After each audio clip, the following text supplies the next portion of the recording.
when you get into that retirement phase, you can see the difference of people who are in control of their finances versus people who let their finances control them.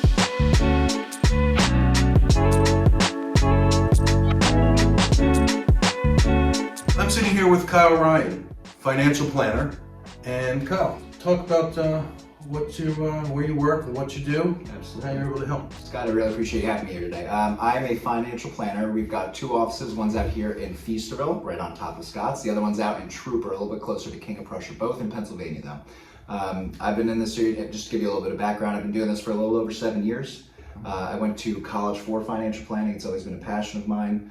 Just some personal stories that we can explore another time. Just growing up, I've always wanted to understand how people can be more in control of their finances rather than let their finances control them, because, and a lot of what we'll be talking about today is when you get into that retirement phase, you can see the difference of people who are in control of their finances versus people who let their finances control them. When we get people who are dealing with long-term care issues, they come to us, they ask us about liquidating, should we take us money out of our retirement account or a brokerage account, and they don't understand the tax ramifications. Can you explain a little bit of that? Taxes. That is, aside from retirement planning, I think tax planning is our strongest niche. There's a lot of cliches that go into it. It's not how much you make, it's how much you keep. And I think that there's a huge lacking of education as it comes to taxes. The vast majority of people I come across have a very basic understanding of taxes. I see it as my job to help people make well-informed decisions. And when it comes to tax planning, it's really taking just a ground approach. Taxes can be wildly complicated. Let's not forget that. So when you're speaking with someone, especially someone who's almost a retiree or in retirement, those are some of the most crucial tax planning years of your life. So being able to simplify the world of taxes as it applies to them. You have a 401k, you have a traditional IRA. This is exactly what it looks like and how it's taxed. A Roth IRA is not a taxable investment, and how taking income from these different accounts can impact how much your Social Security is taxed, how much you pay for Medicare premiums, whether or not your asset size can determine if you have Medicaid down the line. So there's a lot of tax planning that goes into it, and at the end of the day, we want more money in our clients' pockets and those we work with in the governments, because I think that they can allocate that capital a heck of a lot better.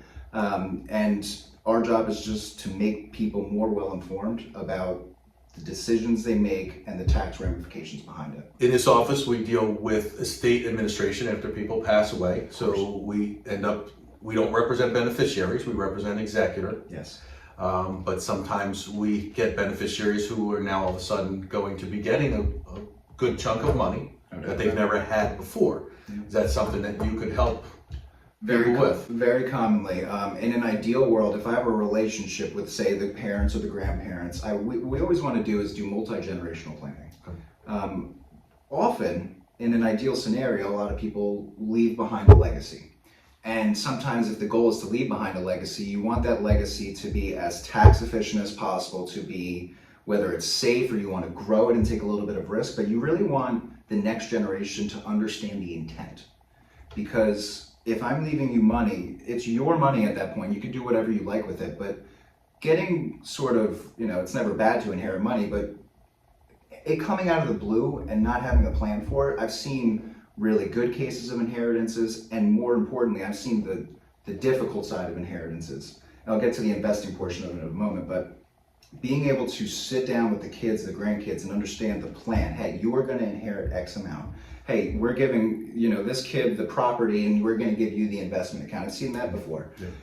That can lead sometimes to a lot of family turmoil. Mm-hmm. So it's really important in our role to really just make sure that the plan, as long as the client wishes that their family understands the plan, is well understood generationally. So that allows us, with the clients we work with, to be able to, when the parents pass away and the kids inherit the money or what happens, we know what's going to happen. They know roughly how much money they'll have, and they know what the plan is and what they want to do with those assets. When we meet someone new, more directly to address your question, the parents passed away, hey, we get these calls all the time. I just inherited X amount of dollars. Yeah. The first thing always is, what's your intent? What's your financial situation look like today, and how will this money impact you? What are your goals? Because I'm not going to sit here and say you should do X, Y, and Z. You have to understand the person, what they're looking to do with it, their goals, their aspirations, before you can start guiding them and making sure that they're as efficient as possible. So sometimes people inherit money and they say, I want to pay off the mortgage. I want to go buy a new investment property. I'm going to sit this on the side so I can save it for retirement, or that'll be used for my kids' education. Everyone's different.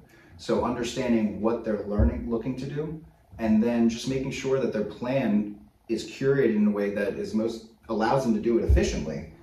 That's the goal there. Getting into investments and everything is the third or fourth step. It's really understanding what that person is seeking to do with that newfound money. In this firm, we deal with estate planning and elder law, so we're not working with families managing their money.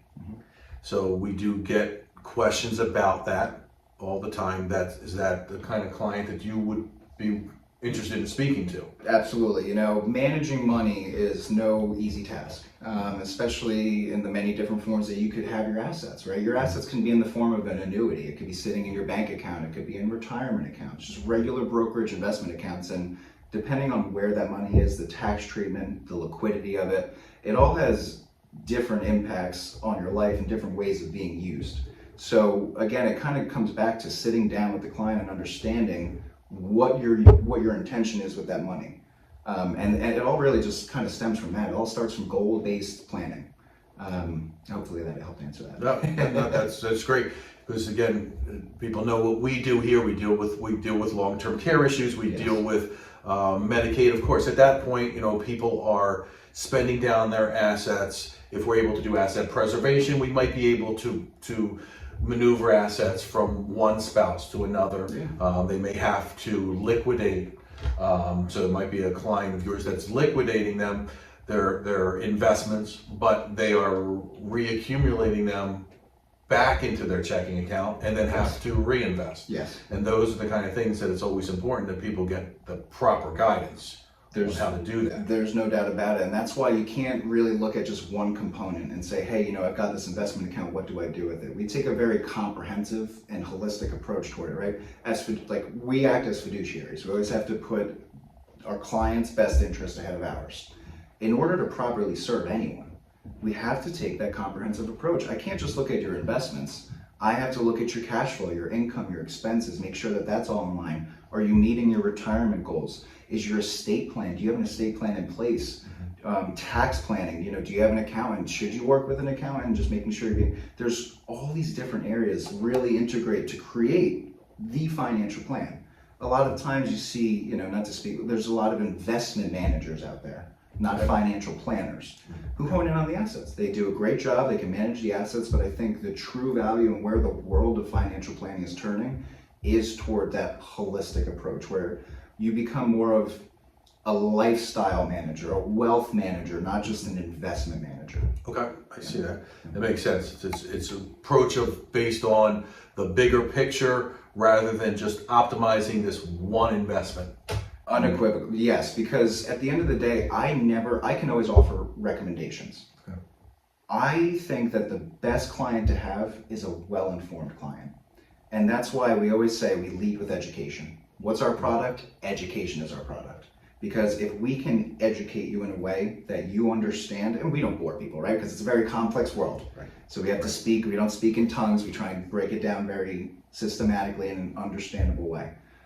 So by educating clients on what they need to know about their financial plan, I go back to the cliche I always use, I can help them make a well-informed decision. Because you get a recommendation from someone without talking about the pros and cons of all your different choices, you may or may not feel comfortable with your decision. And at the end of the day, as long as your financial plan is intact, the next most important thing is making sure you can put your head on a pillow at night and sleep comfortably. Well, that probably takes place over the financial plan, but at the end of the day, a lot of it is behavioral. Okay. Because look, money's emotional. Money's black and white. I can be very objective, but I also have to understand that when you're discussing money with people, it is as emotionally tied as just about anything. Health and wealth are very, very correlated. So taking that approach just gives more comfort, I hope, to our clients. We say the same thing. It's the law is the law. Finances are numbers. But when you throw that human emotion in there, sometimes it gets convoluted. So for us, it's very important that we have people like yourself that can help the client on that side of it, because as you said, the holistic, that full viewpoint of all these moving parts is important to understand. Yes. And everybody plays a role. Yeah. And from the law office, we're able to do asset preservations, Medicaid planning, long-term care planning, estate documents, estate administration after people pass away. But that is not an ongoing thing for us. There's other people that need to work with our clients. Yes. And the financial management side of it, the financial information, the financial investing information, that's very important for our clients to be set with. I love the analogy, and I just recently heard this. It's a Navy SEAL chart that they use, and there's acumen and ability on one end of the chart, and then there's trust on the other end. And what happens is, what you don't really want to work with is someone they could be the most intelligent person in the world, but if you don't have a good relationship with them or a good trust with them, I'll take a little bit less acumen and skill so that I can have a good, fundamental, trusting relationship with the person that I'm working with. And the Navy SEALs apply that, right? Because if you're going to be in the trenches with someone, they can be great, but if you don't trust them, what good are they?